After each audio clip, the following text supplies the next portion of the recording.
El padre José Vicente Rodríguez, en el 2016, editó este libro, Los Cuatro Nombres de Dios, y se lo regaló a uno de los nuestros. Dijo que en realidad le quería poner tetralogía divina, pero la editorial San Pablo dijo que no era un nombre de mucho marketing, entonces se lo cambió, Los Cuatro Nombres de Dios. Y entonces aquí cuenta los nombres de Dios de condescendencia, ternura, trascendencia y presencia.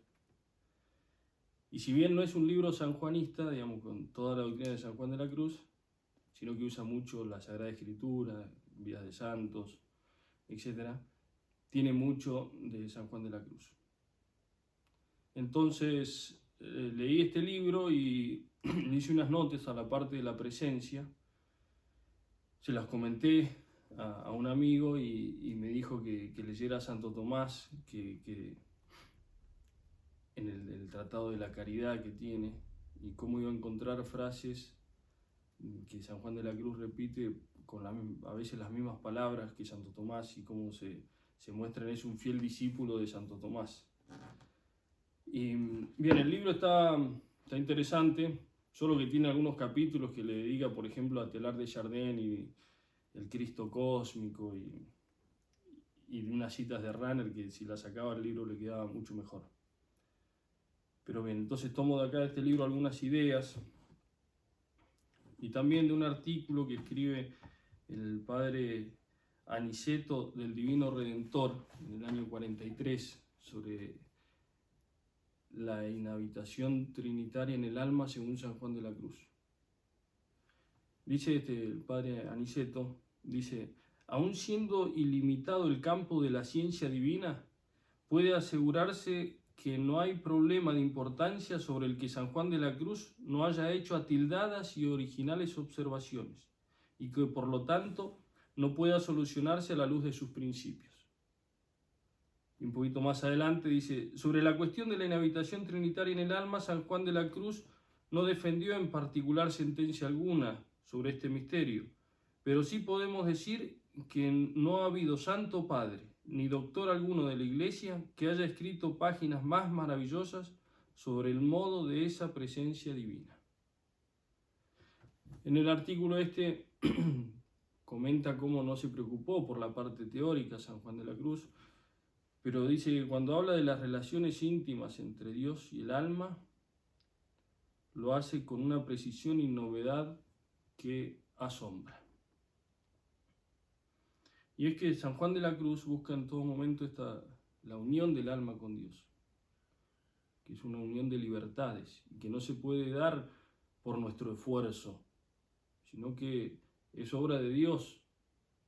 ¿Y cómo lo hace? Y por este pasadero que nos hizo con la cruz de Cristo, con su gracia. Entonces, esto de la presencia de Dios en el alma, que ahora vamos a ver, es como el hilo conductor hasta el final del monte, hasta arriba. Todo es como el motor y el motivo por el cual uno va a hacer todo en la vida espiritual. O es lo que va explicando también cómo Dios hace todo también de su parte para llevar el alma hasta este alto grado de unión o estado de unión.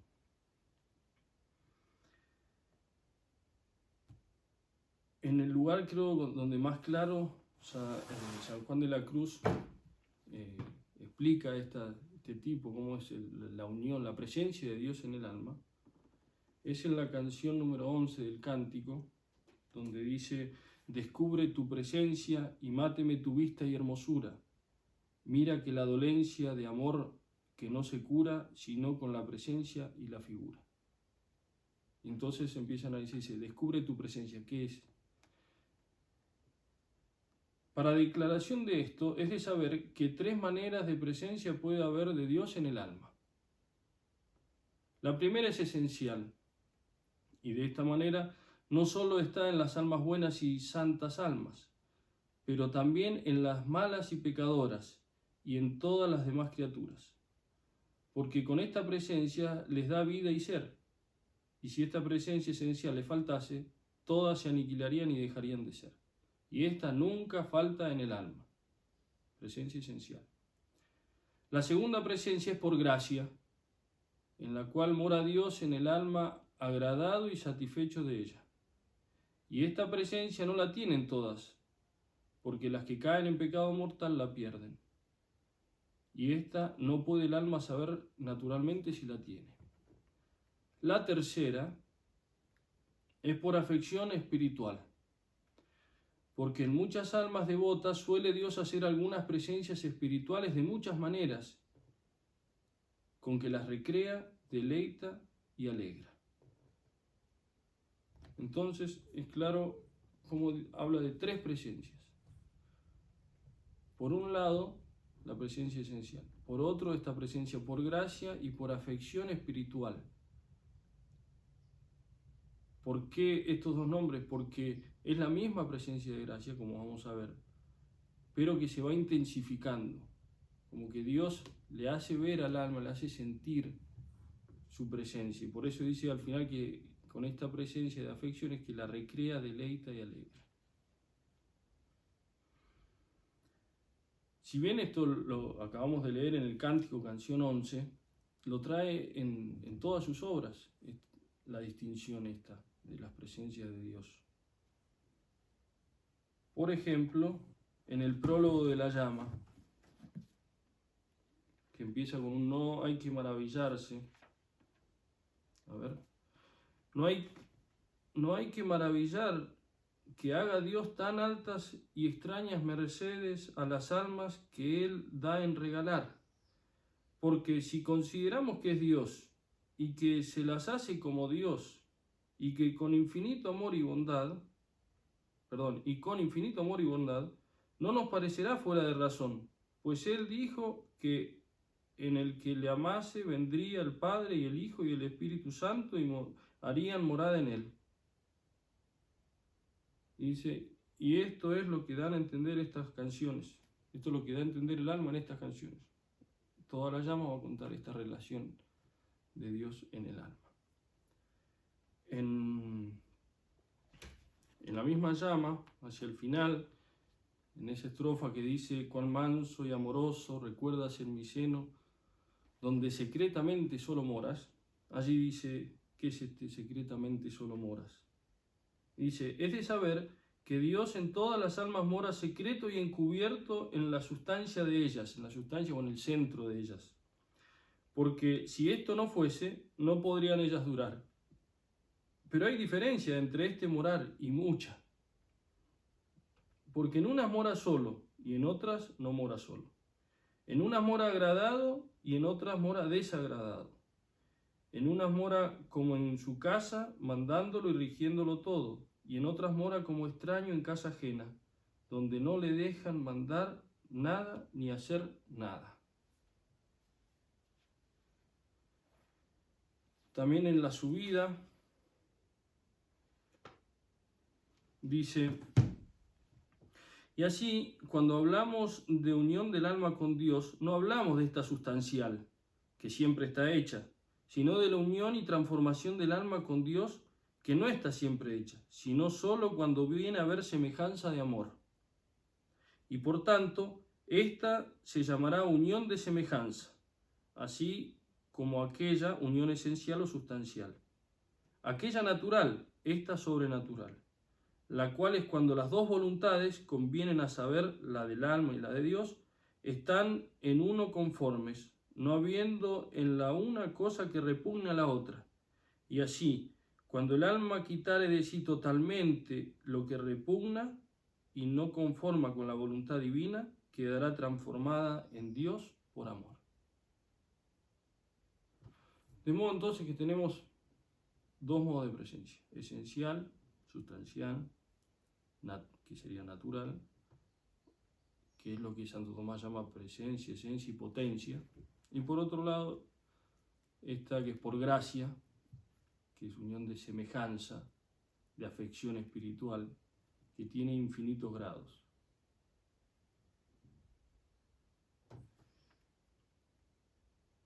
Santo Tomás habla en el Tratado de Caridad, de la virtud de la caridad, la cuestión 24 de la Secunda Secunde,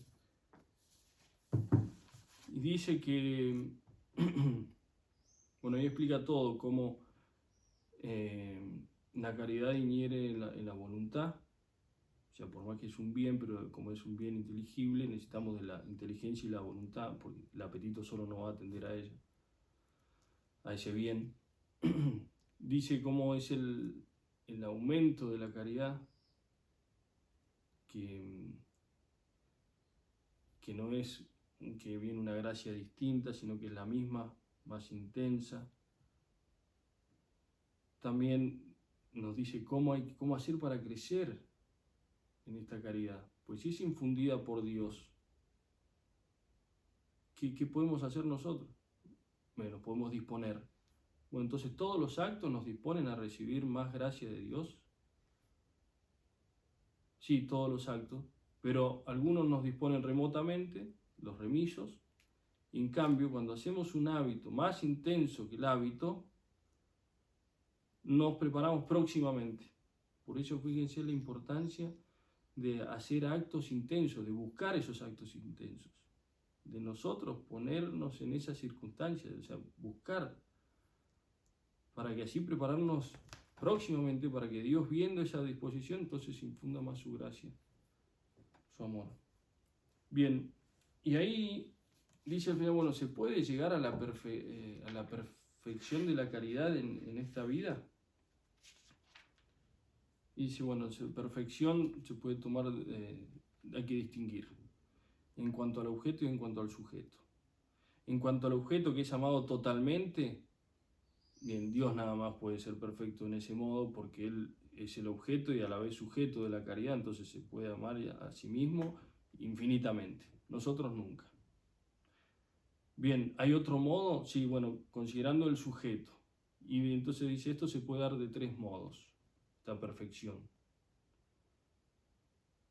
Primero, porque todo el corazón del hombre está continuamente transportado a Dios, o cuando dice, actualiter semper feratur in Deum, siempre, continuamente, está el corazón en Dios, y eso es en la patria, dice Santo Tomás, en el cielo. Y si hay otro modo, si el hombre pone su cuidado en aplicarse a Dios y a las cosas divinas, olvidando todo lo demás, en cuanto se lo permitan las necesidades de la vida presente. Fíjense, esto sería la vida religiosa. Uno se dedica a Dios y a las cosas de Dios. Y hay un tercer modo, por último, que de tal modo ponga habitualmente todo su corazón en Dios, que nada piense o quiera que sea contrario al divino amor. Es decir, cuando no cometa ningún pecado mortal, entonces va a tener caridad.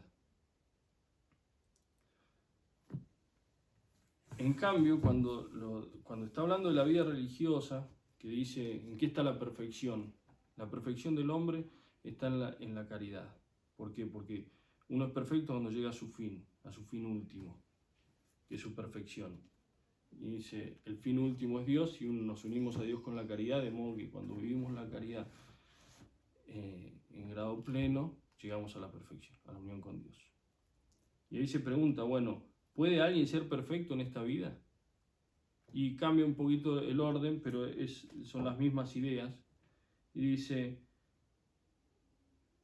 bueno, después de hablar que solo Dios en cuanto al objeto y al sujeto, dice, pero hay otra perfección, dice, cuando el afecto tiene siempre a Dios de un modo actual y siempre con todas sus fuerzas, de nuevo en el cielo, actual y siempre y con todas sus fuerzas en el cielo.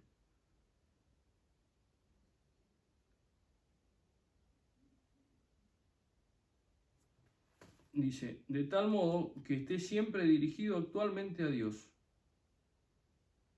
que se excluyan las cosas que se opongan al movimiento de este amor a Dios. Y dice, esto se puede dar de dos modos. Primero, en cuanto que se excluye el afecto humano a todo aquello que se opone a la caridad, como es el pecado mortal. Segundo, en cuanto que se excluye del afecto del hombre, no solo cuanto se opone a la caridad, sino cuanto impide que el afecto de la mente se dirija totalmente a Dios.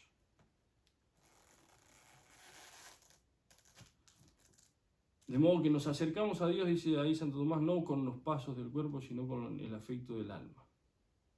Entonces fíjense ahora cómo excluir todo lo que impida que el afecto del alma tienda a Dios, es lo que dice San Juan de la Cruz en el capítulo 13, esas 9 inclinaciones. No inclinarse a lo más fácil, sino a lo más difícil, no al descanso, sino a lo trabajoso, no al gusto. No inclinarse a lo más, sino a lo menos, no a lo más alto y preciado, sino a lo más bajo y despreciable. No andar buscando las cosas mejores del mundo, sino la pobreza y el vacío y la desnudez por Cristo. ¿Ven cómo entonces cobra todo sentido con esto de que el alma tiene que buscar unirse a Dios? Dios ya está en el alma por la gracia, pero hay que ir intensificando eso, haciendo que crezca esa unión. ¿Y cómo se hace? Disponiéndonos próximamente con actos intensos. Bien.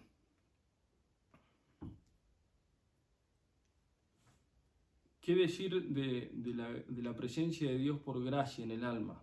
San Juan de la Cruz tiene frases muy hermosas sobre esto. Dice, la bella gracia de Dios. Dice, sin caridad ninguna virtud es graciosa delante de Dios. Poder mirar el alma a Dios es hacer obras en gracia de Dios. La flor que tienen las obras y virtudes es la gracia y virtud que del amor de Dios tiene. Y cuando declara la canción 33 del cántico, que dice, no quieras despreciarme, que si color moreno en mí hallaste, ya bien puedes mirarme después de que me miraste, que de gracia y hermosura en mí dejaste. Dice, porque si antes merecía esto por la fealdad de su culpa y bajeza de su naturaleza, que ya después que él la miró la primera vez, en que la arreó con su gracia y vistió con su hermosura, que bien la puede ya mirar la segunda y más veces, aumentándole la gracia y hermosura, pues ya hay razón y causa bastante para ello en haberla mirado cuando no lo merecía ni tenía partes para ello. Si el mirar de Dios es hacer mercedes al alma, la hermosea al alma. ¿Qué produce la mirada de Dios en el alma? Lo dice en esa misma declaración de la canción 33.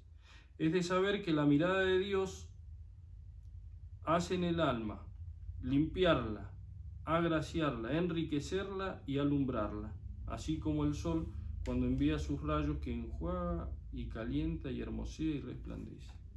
La limpia del pecado, la agraciarla, es decir, le infunde la gracia. Enriquecerla la va colmando de bienes, de dones. Alumbrarla le comunica su luz.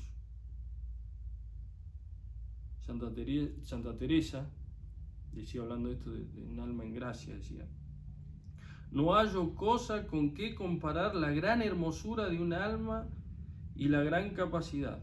Y verdaderamente apenas pueden llegar nuestros entendimientos, por agudos que fuesen, a comprenderla, así como no pueden llegar a comprender a Dios. Y esta presencia de Dios en el alma es dinámica, es decir, se mueve, hace cosas. Las divinas personas, las tres cada una, va haciendo algo en el alma, la van limpiando de los apetitos, la van transformando, que sería todo lo de las purificaciones pasivas. Bien, entonces eso es presencia por gracia. ¿Y qué es presencia por afección espiritual? Es la misma presencia por gracia, pero como intensificándose. Ahí mismo, donde hace esta definición de los tres modos de presencia que dice, explica.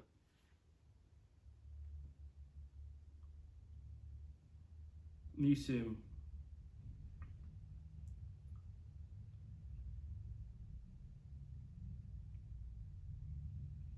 que por cuanto está cierto que Dios está siempre presente en el alma, a lo menos según la primera manera, no dice el alma que se le haga presente a ella, sino que esta presencia encubierta que Él hace en ella, ahora sea natural, ahora espiritual, ahora afectiva, que se la descubra y manifieste, de manera que pueda verle en su divino ser y hermosura. Porque así como con su presente ser da ser natural al alma y con su presente gracia la perfecciona, que también la glorifique con su manifiesta gloria. Pero por cuanto esta alma anda en fervores y afecciones de amor de Dios, habemos de entender que esta presencia que aquí pide al amado que se le descubra, principalmente se entiende de cierta presencia afectiva que de sí hizo el amado al alma, la cual fue tan alta que le pareció al alma y sintió estar allí un inmenso ser encubierto, del cual le comunica a Dios ciertos visos entre oscuros de su divina hermosura.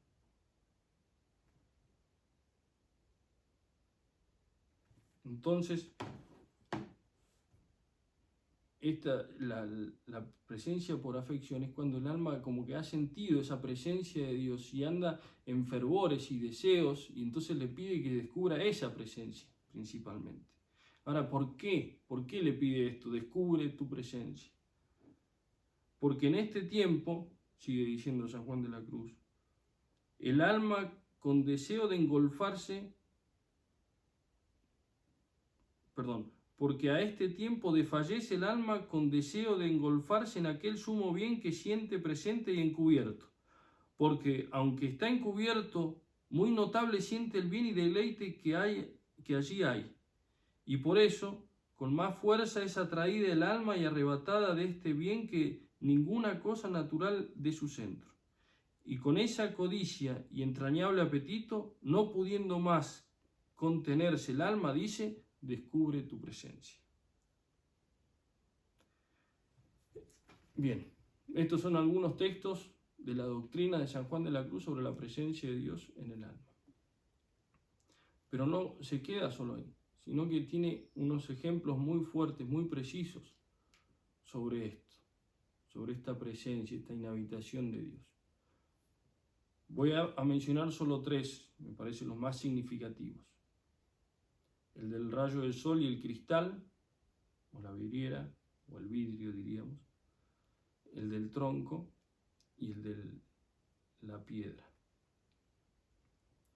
El del rayo del sol y el cristal lo trae en el segundo libro de la subida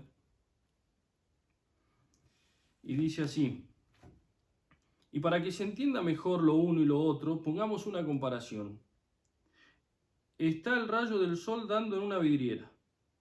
Si la vidriera tiene algunos velos de manchas o nieblas, no la podrá esclarecer y transformar en su luz totalmente, como si estuviera limpia de todas aquellas manchas y sencilla. Antes, tanto menos la esclarecerá cuanto ella estuviere menos desnuda de aquellos velos y manchas, y tanto más cuanto más limpia estuviere. Y no quedará por el rayo sino por ella, tanto que si ella estuviere limpia y pura del todo, de tal manera la transformará y esclarecerá el rayo, que parecerá el mismo rayo y dará la misma luz que el rayo. Aunque a la verdad, la vidriera, aunque se parece al mismo rayo, tiene su naturaleza distinta del mismo rayo. Mas podemos decir que aquella vidriera es rayo de luz por participación. Y así el alma es como esta vidriera, en la cual siempre está embistiendo, o por mejor decir, en ella está morando esta divina luz del ser de Dios por naturaleza que hemos dicho. En dando lugar el alma, ¿qué es lo que es esto, dar lugar el alma? Que es quitar de sí todo velo y mancha de criatura, lo cual consiste en tener la voluntad perfectamente unida con la de Dios. Y acá dice qué es lo que es amar a Dios, porque el amor es obrar en despojarse y desnudarse por Dios de todo lo que no es Dios. Luego queda esclarecida y transformada en Dios, y le comunica a Dios su ser sobrenatural de tal manera que parece el mismo Dios, y tiene lo que tiene el mismo Dios. Y se hace tal unión cuando Dios hace al alma esta sobrenatural merced, que todas las cosas de Dios y el alma son unas en transformación participante. Y el alma más parece Dios que alma, y aún es Dios por participación, aunque es verdad que en su ser naturalmente tan distinto se le tiene del de Dios como antes, aunque está transformada, como también la vidriera le tiene distinto del rayo, estando de él clarificada. Bien, clarísima entonces esta comparación de cómo debemos nosotros purificarnos, no solo de algunas manchas, de las manchas de agua, sino de todas manchas. Por eso la negación de todo, ni eso ni eso otro. ¿Para qué? Para que el alma quede transformada en Dios. Bien, la segunda comparación, esta del madero y el fuego, San Juan de la Cruz la usa repetidas veces. En la noche le dedica 2 capítulos, en el segundo libro, donde más habla. Pero después también en la subida, en el libro primero, en el libro segundo, también en el prólogo de la llama. Leo solo de la parte, este texto más largo de la noche, el capítulo 10 del segundo libro. Está hablando de esta luz amorosa, de la contemplación, cómo nos purifica, cómo las purificaciones es por exceso de luz, por una luz tan fuerte de Dios en el alma. Y dice así: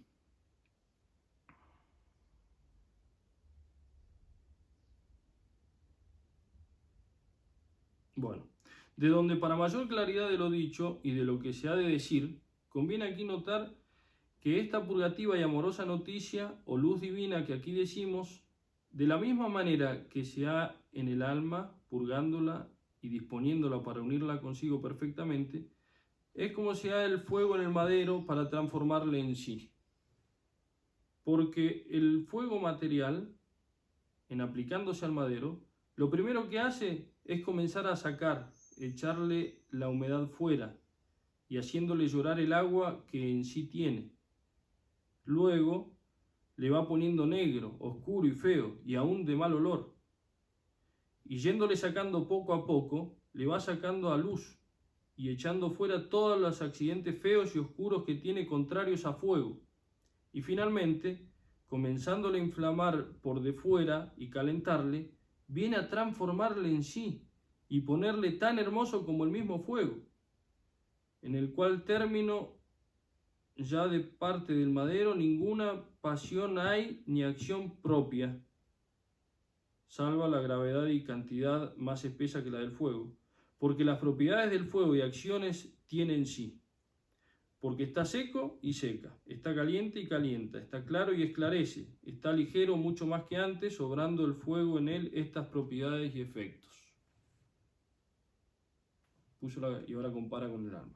A este mismo modo, pues, habemos de filosofar acerca de este divino fuego de amor de contemplación, que antes que una y transforme el alma en sí, primero la purga de todos sus accidentes contrarios, hácela salir afuera sus fealdades y pónela negra y oscura, y así parece peor que antes y más fea y abominable que solía, porque como esta divina purga anda removiendo todos los malos y viciosos humores, que por estar ellos muy arraigados y asentados en el alma, no los echaba de ver, y así no entendía que tenía en sí tanto mal, y ahora, para echarlo fuera y aniquilarlos, se lo ponen al ojo, y los ve tan claramente alumbrada por esta oscura luz de divina contemplación, aunque no es peor que antes, ni en sí ni para con Dios, como ve en sí lo que antes no veía, parécele claro que está mal,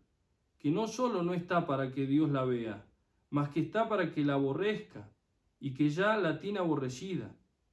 De esta comparación podemos ahora entender muchas cosas acerca de lo que vamos diciendo y pensamos decir. ¿Ven cómo el alma se siente en esa noche por esta luz? Él dice divina contemplación, que es la noche pasiva. Y entonces empieza a decir 7 efectos. Nombro así rápidamente, salteamos el texto. El primero entonces, la misma luz y sabiduría amorosa que se ha de unir y transformar el alma, es el principio que la está haciendo disponerse, la va purgando. El segundo, Las penalidades no las siente el alma por parte de dicha sabiduría, sino de parte de la flaqueza e imperfección que tiene el alma, por no poder recibir tal purgación de luz divina, suavidad y deleite, por eso pena tanto. Tercero, hace una comparación con lo que será el purgatorio. Cuarto, al modo que se va purgando y purificando por medio de ese fuego de amor, se va más inflamando en amor. Quinto, después de estos alivios, como que siente en algún momento esa presencia por afección que decíamos, vuelve el alma a padecer más intensa y delgadamente que antes, porque pues va viendo más luz en el alma, va viendo más y ve todo su mal y cómo tiene que todavía purgarse más para unirse con Dios. Luego le parece al alma que todo bien se le acabó y que está llena de males. ¿Ven cómo va creciendo entonces esa luz?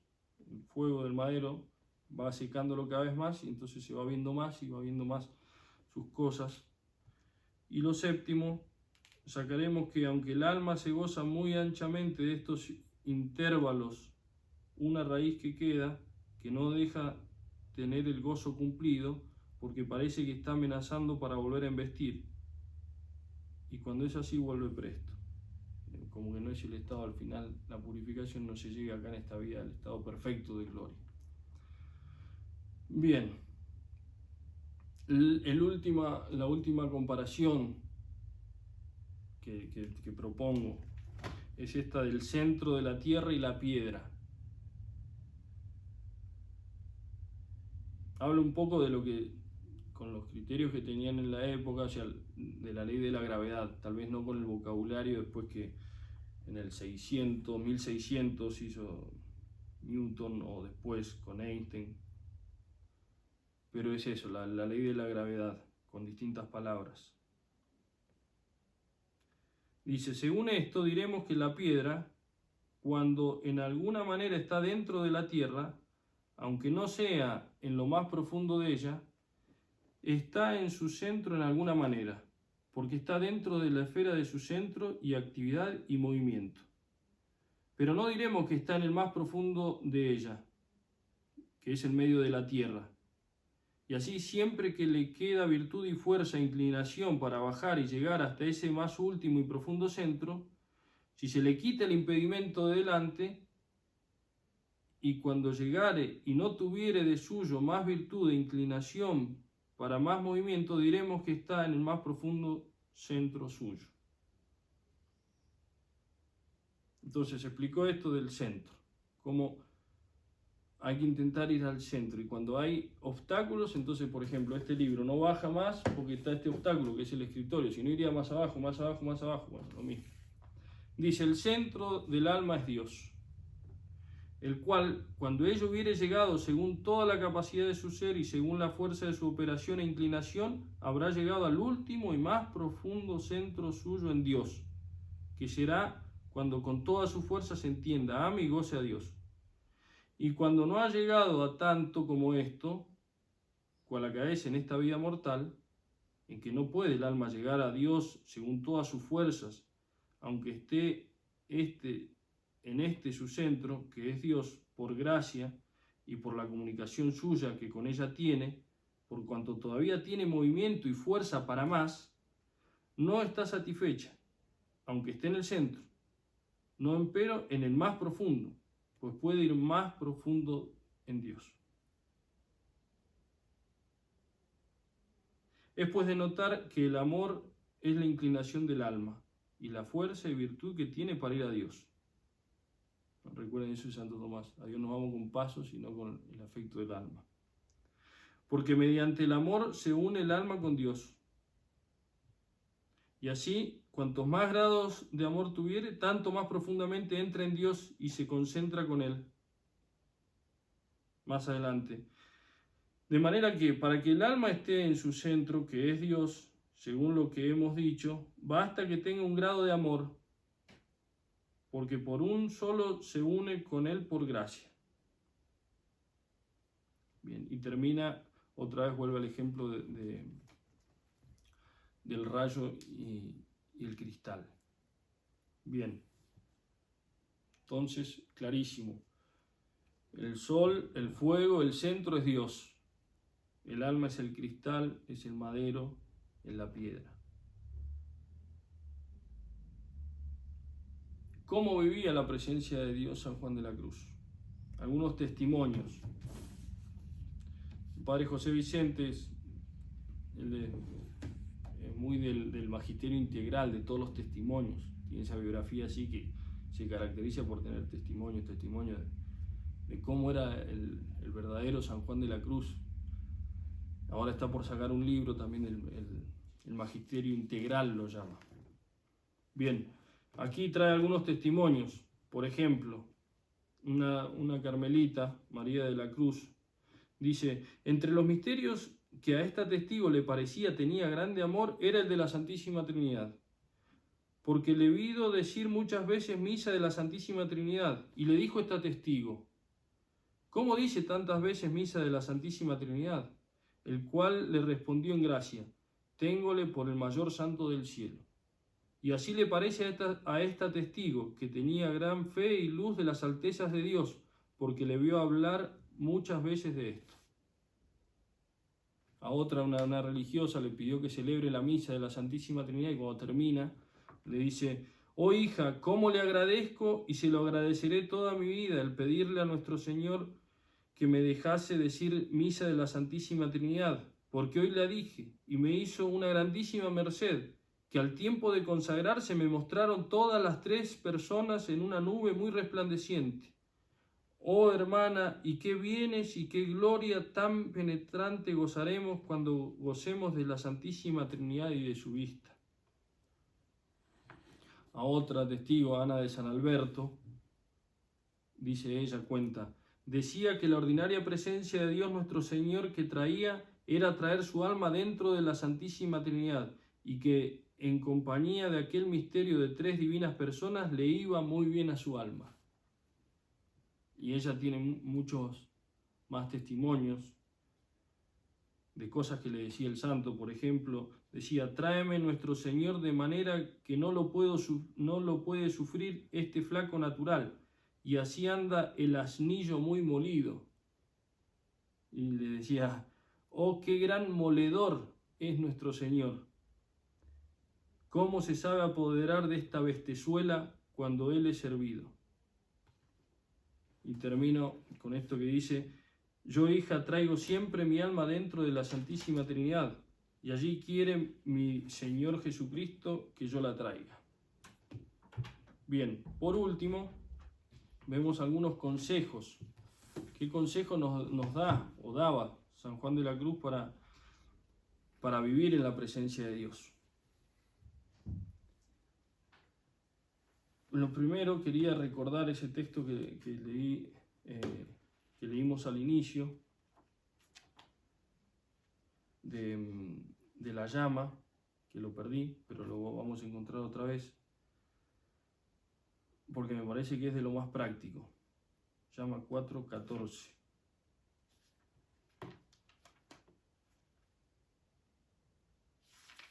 Tiene que estar por acá.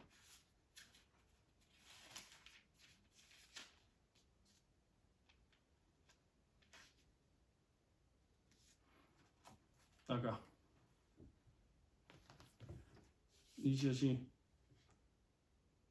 donde secretamente solo moras, eso que habíamos leído, que dice: pero hay diferencia y mucha entre un morar y otro, porque en unas mora solo y en otras no mora solo, en unas mora agradado y en otras mora desagradado, en unas mora como en su casa, mandándolo y rigiéndolo todo, y en otras mora como extraño en casa ajena, donde no le dejan mandar nada ni hacer nada. Y después va a explicar él mismo, dice: el alma donde menos apetitos y gustos propios moran, es donde él más solo y más agradado y más como en casa propia mora, rigiéndolo y gobernándolo. Y tanto más secreto mora cuanto más solo. Y así en esta alma, en que ya ningún apetito, ni otras imágenes y formas, ni afecciones de cosa alguna criada moran, secretísimamente mora el amado, con tanto más íntimo, interior y estrecho abrazo. De modo que Y hay que intentar, para vivir mejor en la presencia de Dios, que esté solo, ¿no? Que Él viva solo dentro del alma. Porque donde mora solo, mora agradado, y entonces lo dejamos ahí que gobierne todo, que mande todo, ¿no? Y que diga todo lo que debemos hacer. El alma donde menos apetitos y gustos propios moran es donde más solo, más agradado, más como en casa propia, rigiéndola, gobernándola. Mora más secreto, más solo. Bien, después tenemos distintos ejemplos en las cartas. Por ejemplo, le escribe a una carmelita que la habían destinado y estaba un poco triste, y entonces ahí es que le da ese gran consejo que Dios, cuando más quiere dar, más hace desear, y dice: bien pagados irán los que ahora dejen Sevilla, la comunidad que había dejado. Dice: por cuanto los bienes inmensos de Dios no caben ni caen sino en corazón vacío y solitario. Por eso la quiere el Señor, porque la quiere bien, bien sola, con ganas de hacerle Él toda la compañía. Y será menester que vuestra reverencia advierta en poner ánimo en contentarse solo con ella, con la compañía, ¿no? Para que en ella halle todo contento. Porque aunque el alma esté en el cielo, si no acomoda la voluntad a quererlo, no estará contenta. Y así nos acaece con Dios, aunque siempre está Dios con nosotros, si tenemos el corazón aficionado a otra cosa y no solo. En la subida dice: de donde aquella alma se comunica a Dios más que a esta, más aventajada en amor, lo cual es tener más conforme la voluntad con la de Dios. Y la que totalmente tiene conforme y semejante, totalmente está unida y transformada en Dios sobrenaturalmente. Por lo cual, según ya queda dado a entender, cuanto un alma más vestida está de criaturas y habilidades de ella, según el afecto y el hábito, tanto menos disposición tiene para tal unión, porque no da total lugar a Dios para que la transforme en lo sobrenatural. En otro lugar de la subida dice: y por eso a la negación y mortificación de este gozo se le sigue la espiritual limpieza de alma y cuerpo, esto es, de espíritu y sentido, y va teniendo conveniencia angelical con Dios, haciendo a su alma y cuerpo digno templo del Espíritu Santo, lo cual no puede ser así si su corazón se goza en los bienes y gracias naturales, que para esto no es menester consentimiento ni memoria de cosa fea, pues aquel gozo basta para impureza del alma y sentido con la noticia de lo tal. Si hay que purificarse de todo. Por eso esas negaciones, para hacer actos de amor más intensos, negándonos, quitando obstáculos, para que Dios more cada vez más en nosotros por esta inhabitación de afección espiritual. En los dichos esos de amor y luz dice: éntrese en su seno y trabaje en presencia del esposo, que siempre está presente, queriéndola bien. Bien, hay otro ejemplo de otras cartas, pero no me quiero extender más. Había una cocinera que se llamaba Catalina, una hermana en Beas, y las religiosas a veces hacen preguntas un poco raras. Entonces esta, que era cocinera, pasaba por el estanque y las ranas que habían como que le tenían miedo y se escondían en el agua. Y entonces le pregunta a la hermana: ¿por qué las ranas se esconden? ¿Por qué se asustan si yo no les quiero hacer daño? Y entonces les explica, bueno, que van ahí porque en su centro es donde se sienten más seguras. Y entonces después, cuando le escribe unas cartas a las hermanas, dice: díganle, recuérdenle a la hermana Catalina que se esconde y vaya a lo hondo, al centro de su alma, donde está Dios. Bien, para concluir, un consejo para vivir esta presencia de Dios son esas de las jaculatorias, que dice el padre Alfonso Torres. No hay que hacer como que elevamos el alma a Dios y le decimos esa jaculatoria, sino que al contrario, hay que traer a Dios acá a mi vida para que estés acá conmigo, para que, entonces dice, es como una continua oración y vivir en la presencia de Él, pero no como que yo cuando hago una ejaculatoria, bueno, elevo el alma a Dios, sino que lo traigo a Dios a lo que estoy haciendo. Bien, tenemos que conseguir que Dios nos robe el corazón. ¿Y cómo sabemos si Dios nos ha robado el corazón? Lo dice el santo cuando dice, ¿por qué no tomas el robo que robaste? Y dice, sabemos si realmente nos ha robado el corazón Dios, en si trae ansias por Dios y no gusta de otra cosa sino de Él. La razón es porque el corazón no puede estar en paz y sosiego sin alguna posesión. Y cuando está bien aficionado, ya no tiene posesión de sí ni de alguna otra cosa. Y tampoco posee cumplidamente lo que ama. No le puede faltar tanta fatiga cuanta es la falta hasta que lo posea y se satisfaga. Porque hasta entonces está el alma como en el vaso vacío que espera su lleno, como el hambriento que desea el manjar, como el enfermo que gime por la salud, como el que está colgado en el aire que no tiene en qué estribar. De esta manera está el corazón bien enamorado. A mí me gusta esa de como el que está colgado en el aire que no tiene en qué estribar, por distintas cosas que me ha tocado vivir. Fuimos a pescar una vez y para llegar al pozo donde estaban las truchas, tuvimos que pasar por un paredón y en un momento quedamos colgados y no teníamos en qué estribar, íbamos mordiendo la caña. Y esa sensación, esa es la que siente el alma cuando realmente está enamorado de Dios, o sea, como que no es una desesperación total así que uno quiere la muerte, sino ese sentimiento que no se puede explicar. Por eso me gusta esta metáfora, como el que está colgado en el aire que no tienen que estribar. Bien, pero hay que tener cuidado porque hay algunos, dice San Juan de la Cruz, que lo llaman al esposo amado y no es amado de veras, porque no tienen entero con él su corazón. Entonces, ¿cuándo el alma lo puede llamar de verdad amado? Y dice el santo, cuando ella está entera en él, con él, no teniendo su corazón asido a alguna cosa fuera de él, y así de ordinario trae su pensamiento en él. Y ahí mismo explica, incluye el pensamiento y la afección, es decir, toda la persona. Emplee sus fuerzas y virtud en este amor, y así venga a cumplir de veras con el primer precepto, que no desechando nada del hombre, ni excluyendo cosa suya de este amor, dice, amarás a tu Dios con todo tu corazón, con toda tu mente, con toda tu alma, con todas tus fuerzas. De modo que eso simplemente el trabajo que tenemos que hacer nosotros, que es en realidad es lo menos. Es esto, quitar obstáculos para que Dios abre, que Dios es el que más se esfuerza por nuestra santificación. Por eso decíamos que es dinámica la presencia de Dios en el alma. Dice San Juan de la Cruz que le costamos mucho trabajo a Dios. Fíjense, dice así, por lo dicho se verá cuánto más hace Dios en limpiar y purgar un alma de estas contrariedades que de crearla de la no nada.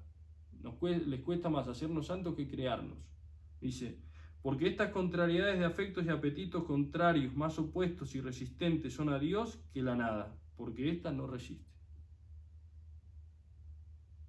Y en la llama dice que si nosotros queremos y buscamos a Dios por esos toques que nos da, en realidad es Él el que nos mueve y nos hace ir corriendo hacia Él. Dice, si el alma busca a Dios, mucho más la busca su amado a ella. Y entonces dice que le envía el olor de sus ungüentos, con que la trae y hace correr hacia Él, que son sus divinas inspiraciones y toques. De modo que para concluir, quería recordar eso de las constituciones, ¿no? Nuestra congregación lo que quiere hacer es santos. Quiere hacer de nosotros santos. Eso es su principal objetivo. Y entonces por eso me parece tan valioso ese punto 42, donde habla de quién pertenece realmente a la congregación. Y dice, de modo tal que estemos firmemente resueltos a alcanzar la santidad. Un religioso que no esté dispuesto a pasar por la segunda y tercera conversión, que no haga nada en concreto para lograrlo, aunque esté con el cuerpo con nosotros, no pertenece a nuestra familia espiritual. Por eso ahí sigue diciendo, tenemos que tener ese deseo, un grande y muy determinada determinación de no parar hasta llegar a ella, la santidad. De no parar en eso, en negarnos en todo. ¿Para qué? Para que Dios pueda hacer su obra en nuestra alma. Bien. Espero haber podido aclarar o decir algo sobre la presencia de Dios en el alma según San Juan de la Cruz. San Juan de la Cruz ruega por nosotros.